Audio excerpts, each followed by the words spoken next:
नमस्कार दोस्तों, स्वागत है आपका हमारे YouTube चैनल पर। आज हम बात करेंगे एक बहुत ही इम्पोर्टेंट टॉपिक पर। सीमेंस के कॉन्ट्रैक्टर में या कोई भी कॉन्ट्रैक्टर में आपने देखा होगा, यहाँ पे आपको A1 A2 टर्मिनल के बीच में ये A1 ये जो है A2 है और ये है A1 टर्मिनल, ठीक है। ये है A1 और ये है A2। इसके बीच में आपको एक डायोड लगा दिखेगा। टर्मिनल के बीच में क्या है, ये जो दिख रहा है आपको, ये डायोड है। इलेक्ट्रिकल फील्ड में काम करने वाले सभी टेक्नीशियन और इंजीनियर के लिए ये जानकारी बहुत ही ज़रूरी है। सबसे पहले हम समझते हैं कि कॉन्टैक्टर के A1 और A2 टर्मिनल क्या होते हैं। ये जो है ये है A1 और ये है A2। ये दोनों टर्मिनल कॉन्टैक्टर की कॉइल को पावर देने के लिए होते हैं। जब इन पर वोल्टेज दिया जाता है तो कॉइल क्या होता है, एनर्जाइज होता है, ठीक है। और कॉन्टैक्टर क्या होगा, ये ऑन होगा, मतलब ये ऑन होके ये नीचे चला जाएगा, ठीक है। अब बात करते हैं डायोड की। जब हम डीसी सप्लाई से कॉन्टैक्टर चलाते हैं तब कॉइल एक इंडक्टिव लोड की तरह काम करती है। इंडक्टिव लोड की सबसे खास बात यह होती है, जब आप उसकी सप्लाई को अचानक बंद कर दोगे तो क्या होगा, तो उसमें एक बैक ईएमएफ जो रिवर्स वोल्टेज स्पाइक जनरेट होती है, वो उसमें क्या होगा, एक अपना स्पाइक जनरेट होगा। जब आप सप्लाई बंद करोगे, सपोज ये यहाँ पर एक पॉजिटिव और एक नेगेटिव है, ठीक है। तो यहाँ पे पीएलसी क्या कर रहा है, इसको पावर दे रहा है। ये A1 को पावर दे रहा है, A1 A2 को ना, इसको नेगेटिव है कॉमन और इसको दे रहा है पीएलसी पॉजिटिव सप्लाई दे रहा है। तो क्या होता है, जब भी हम इसका पावर बंद कर देते हैं, मतलब अगर पीएलसी से डिजिटल आउटपुट बंद हो गया, जैसे कि सडनली इसको पावर चला गया A1 का, तो क्या होगा, तो जैसे ही चला जाएगा तो ये इंडक्टर जो है, इंडक्टर का खासियत क्या है, जब वो पावर बंद होता है, मतलब पावर ऑन ऑफ किया, तो ये क्या करेगा, ये बैक ईएमएफ प्रोड्यूस करेगा। अगर बैक ईएमएफ प्रोड्यूस किया तो उसमें क्या है, एक स्पाइक जनरेट होगा। तो स्पाइक कैसे जनरेट होगा, देखो जैसे कि ये ऐसा बड़ा स्पाइक जनरेट होगा, तो इसको हम बोलते हैं स्पाइक, ठीक है ना। ये है स्पाइक, ठीक है। अगर नेगेटिव स्पाइक कहा तो ये नेगेटिव स्पाइक रहेगा ऐसा, और ये पॉजिटिव स्पाइक ऊपर वो जो रहेगा वो पॉजिटिव स्पाइक रहेगा। तो उसमें क्या होता है, ऐसा एक स्पाइक जनरेट होगा। जब भी हम पावर बंद करें इसका, अगर पावर निकाल दिया तो इसमें क्या होगा, इंडक्टर में एक स्पाइक जनरेट होगा जिसको हम बैक ईएमएफ बोलते हैं। ये जो स्पाइक जनरेट होती है ये बहुत ही खतरनाक हो सकती है, जो आपके कंट्रोलर जो है आपका पीएलसी या स्विच को ख़राब कर सकती है।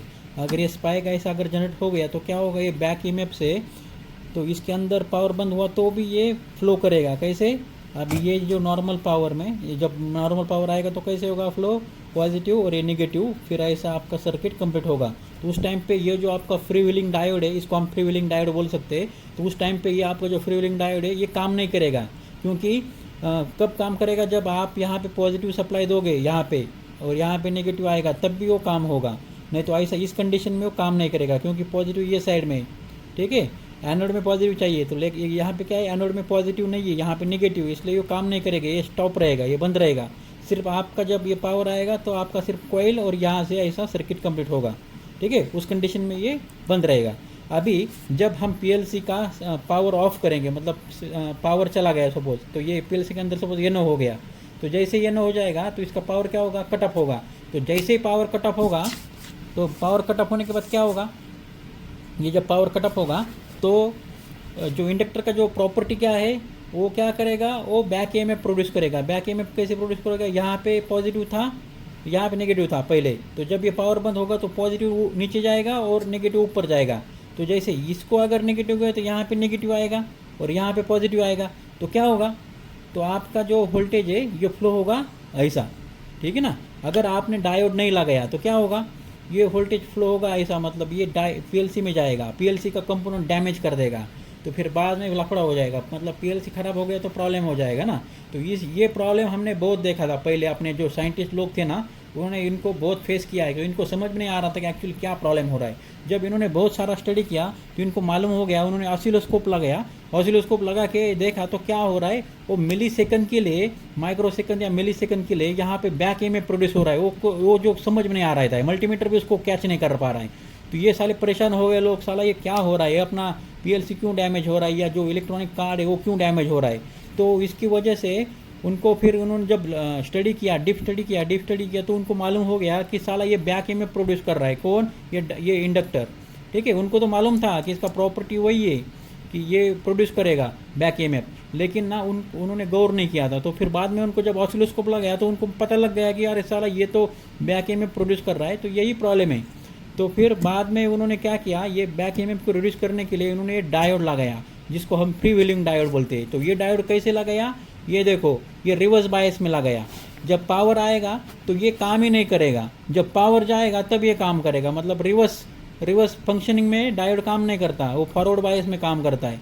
तो जब पावर जाएगा तो पोलैरिटी चेंज होता है, इंडक्टर कॉइल का क्या होता है, पोलैरिटी चेंज हो जाता है। और पोलैरिटी जैसे चेंज होगा तो यहाँ से वोल्टेज ऐसा फ्लो होगा। कैसे? ये देखो यहाँ पे जो मार्क कर रहा हूँ मैं, ये जो डायग्राम दिख रहा है आपको, ऐसा फ्लो होगा। तो इससे क्या होगा, मतलब जो भी स्पाइक होगा तो ये क्या करेगा डायोड, ये वोल्टेज को ड्रॉप करेगा।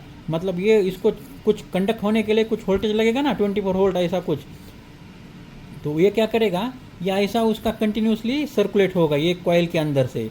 तो उससे क्या होगा, तो ये कंडक्ट होके फिर से कॉइल में सप्लाई आएगा, जो ऐसा चालू रहेगा इसका प्रोसीजर कंटिन्यूसली। तो उससे क्या होगा, वोल्टेज धीरे धीरे जो स्पाइक है वो खत्म होगा। तो मतलब ये क्या है, जो अपना वोल्टेज है ये पीएलसी साइड में नहीं जाएगा, या कंट्रोल कार्ड है उसके साइड नहीं जाएगा, और आपका जो कार्ड है वो बच जाएगा। तो बस यही काम रहता है फ्री व्हीलिंग डायोड का।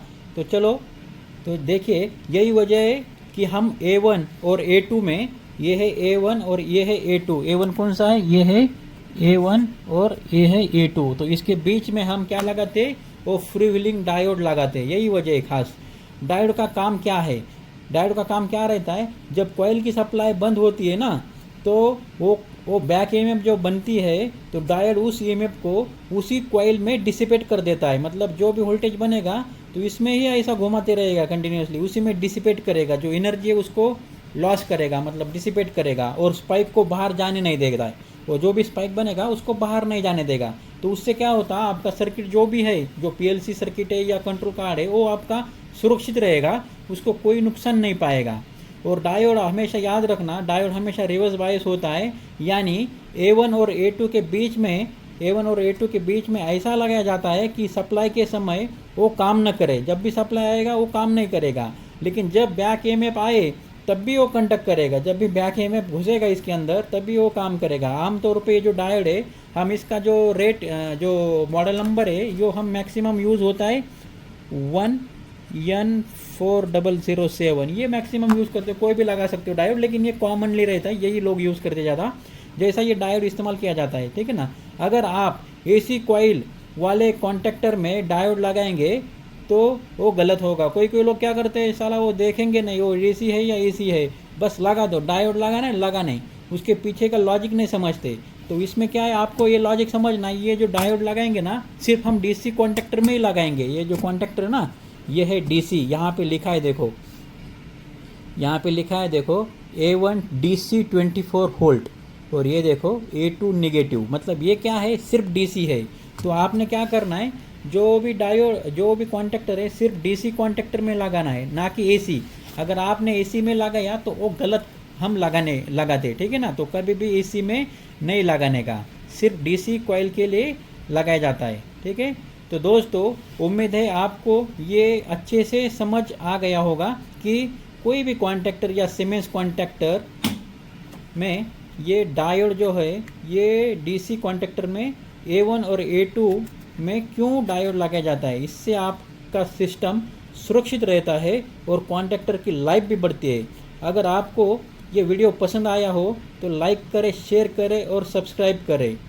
और ये जो दिख रहा है आपको, ये जो हम इसको डायोड बोलते हैं, ये मतलब ऐसा है जैसे कि आपको अगर ऐसा डायोड नहीं भी मिल रहा है ना, तो भी जो मैंने आपको ये नंबर बोला था ना 1N4007, तो बस आप ये दोनों, ये A2 में एक लगा दो, A1 में एक लगा दो, पोलैरिटी ऐसा मैच कर लो। बस कोई भी डायोड लगा सकते हो, ये इसका ज़रूरत नहीं है अपने को। ठीक है ना। ये भी लगा सकते हो, ये सीमेंस ने दिया आपने को। तो हम क्या करेंगे, ये देखो, ये यहाँ पे मार्क किया है, देखो यहाँ पे रहता है ये ऐसा डायोड रहता है, ये देखो फिक्स हो गया। तो ये ऐसा डायोड लगा था, ये देखो ये प्लस है A1 में प्लस, और ये जो है माइनस, ये A2 में माइनस। तो ये क्या है, रिवर्स बायस में लगाया। तो ये ऐसा कनेक्शन रहता है इसका, देखो सीरीज में। ये जो सीमेंस का है सीरीज का कॉन्टेक्टर। तो हम इसको चेक करेंगे ये डायोड ना ये कैसा है। तो अभी मल्टीमीटर से ना हम चेक करेंगे ये डायोड सच में है या कुछ और लगा है इसके अंदर ना। तो हम क्या करेंगे, मल्टीमीटर को ये डायोड में सेट करेंगे। ये देखो डायोड में सेट किया। और क्या करेंगे हम, अभी यहाँ पे क्या है, ये है एनोड साइड, ठीक है, और ये है कैथोड। तो देखो 1.11 दिखा रहा है। तो ये है पॉजिटिव साइड और ये है नेगेटिव साइड। तो मैं क्या करता हूँ, अभी अपोजिट चेक करता हूँ। देखो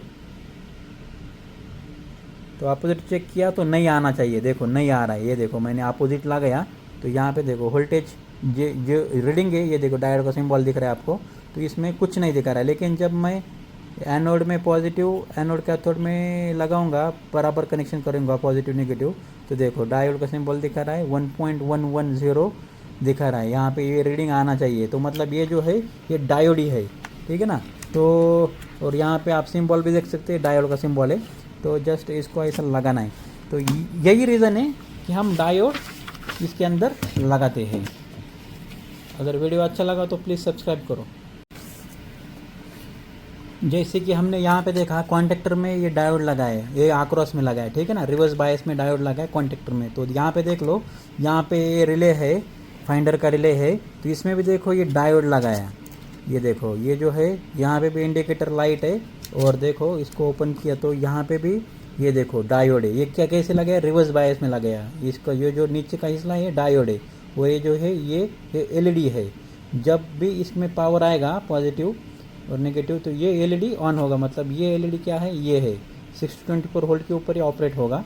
और ये जो निचला हिस्सा है यहाँ पे अक्रॉस में रिवर्स बायस में डायोड लगा है। ये भी सेम जो मैंने अभी बताया, ये बैक ईएमएफ को जो प्रोड्यूस होगा कॉइल के अंदर, इंडक्टर कॉइल अगर रहेगा तो उसके अंदर बैक ईएमएफ प्रोड्यूस होगा, तो भी यहाँ पे ये डिसिपेट करेगा। कोई भी रन दो चीज़, कॉन्टेक्टर रन दो या ये रिले रन दो, अगर इसमें आपको रिवर्स बायस में डायोड लगाए तो उसका यही है मतलब कि वो जो बैक ईएमएफ प्रोड्यूस करता है उसको डिसिपेट करेगा जब वो पावर बंद होता है। तो आपके जो भी सर्किट है, आपका पीएलसी या कंट्रोल सर्किट है, उसको बचाने के लिए यहाँ पे लगाया।